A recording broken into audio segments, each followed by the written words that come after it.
know a couple of nights ago, I found myself praying, trying to pray.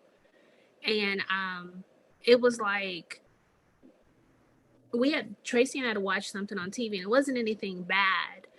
But as I kept trying to pray, I kept having interruptions and visions and things about, it was almost like it was just trying to be inserted into my prayer time.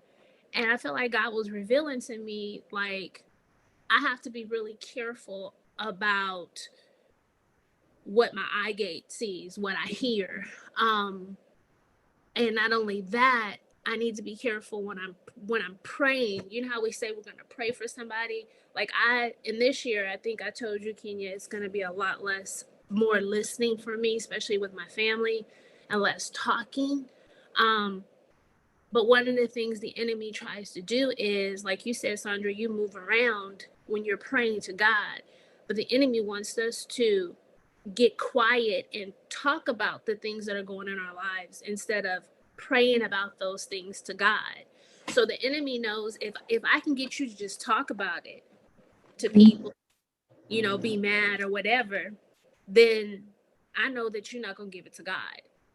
So that's one of the things God was showing me. It's like there's so many things, with our kids and with a lot of stuff that are going on. And sometimes I feel so powerless.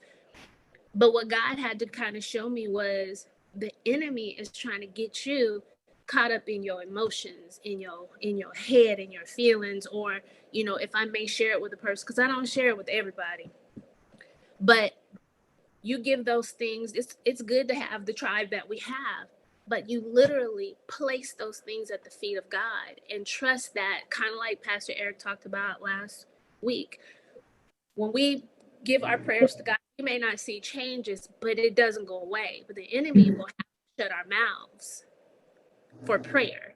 Do you see what I'm saying? I know we pray, but sometimes we're not giving all of our prayers to God. Does that make sense?